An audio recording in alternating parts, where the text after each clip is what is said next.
The Psychosexual Dynamics of Slavery by Ty Kane, Afia Osa Owusu Ajaman, Erica Steven, Eric Coffee. So, for the creative page, we chose to use these due to the harsh nature of what's being seen within it. Here you can clearly see an African woman sitting on a tablecloth on top of the table. She's clearly scared in her face. She's surrounded by white men and genuinely would never want to be put in that situation. It looks terrible.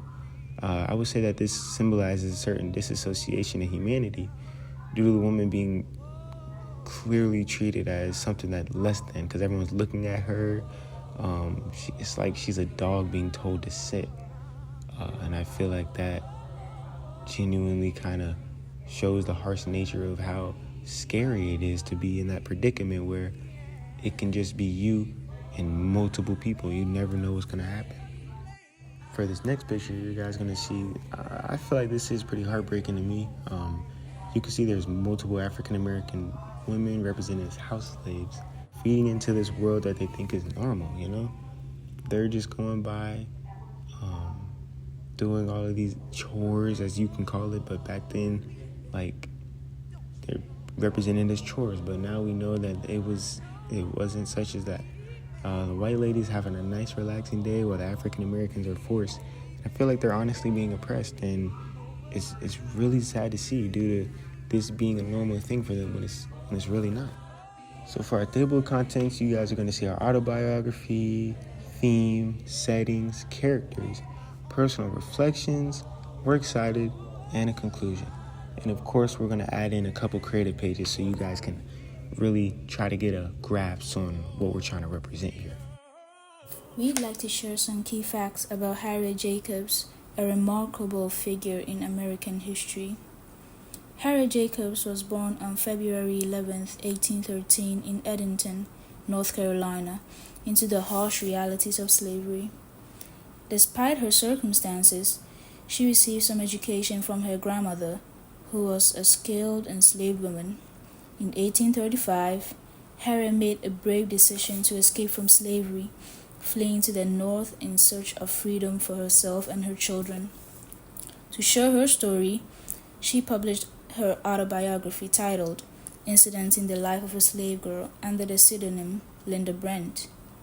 After her escape, she became a prominent abolitionist speaker, working closely with other activists, including the well-known Frederick Douglass.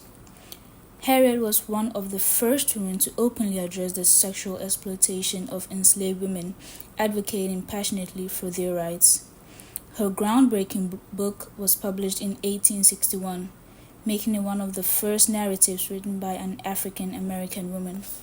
Throughout her life, Jacobs became an important figure in the early feminist movement, emphasizing the intersection of race, gender, and sexuality. After the Civil War, she relocated to Massachusetts, where she continued her work in social reform and education. Harriet Jacobs passed away on March 7, 1897, and is buried in Brooklyn, New York. Through her courage and determination, Harriet Jacobs left an enduring legacy that continues to inspire discussions about freedom, gender, and equality. I'll be so glad when the sun goes down. When the sun goes down. I'll be so glad when the sun goes down. In Selling Hotcakes, Bell Hook references to Harriet Jacobs' profound exploration of the psychosexual dynamics of slavery, as depicted in her autobiography, Incident in the Life of a Slave Girl. A powerful example is Harriet's relationship with her master, Dr. Flint, who persistently pursues her with sexual advances.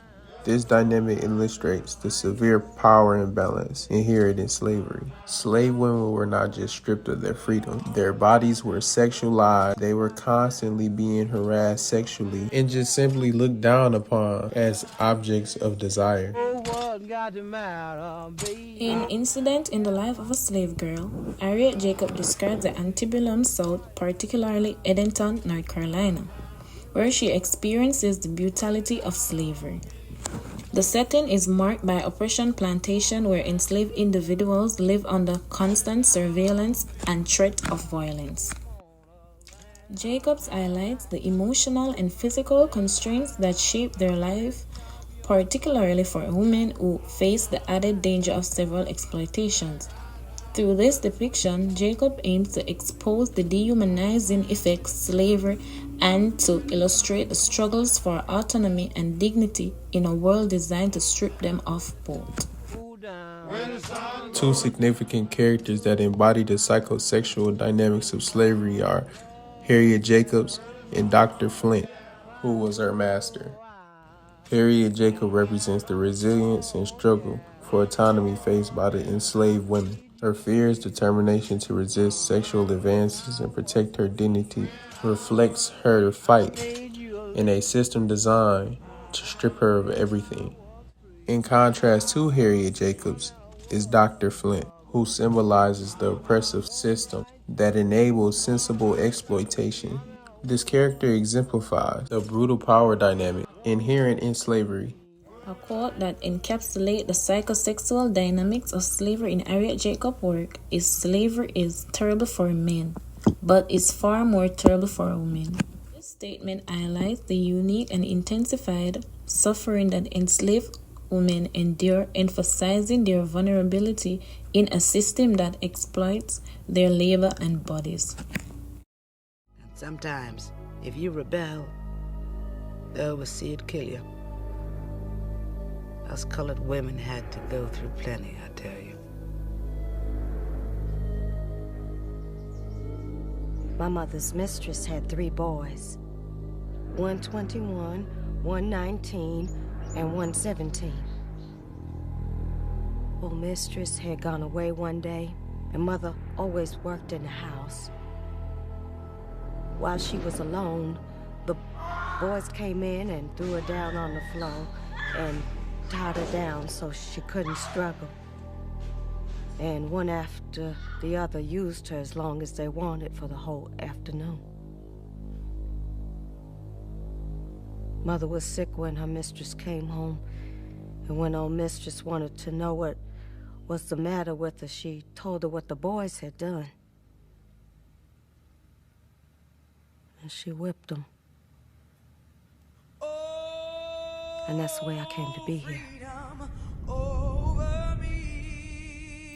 Reflecting on Jacob's narrative, we found it profoundly moving and eye-opening. The raw honesty in her writing sheds light on the brutal realities of slavery, particularly for women. The themes of sexual exploitation and the struggle for autonomy resonate deeply today, as issues of consent and agency remain critical in contemporary discussions.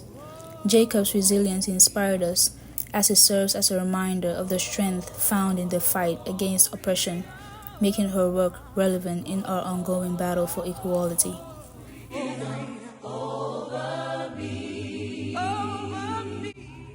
So, in conclusion, the psychosexual dynamics of slavery were brutal, like if we're speaking in honest terms.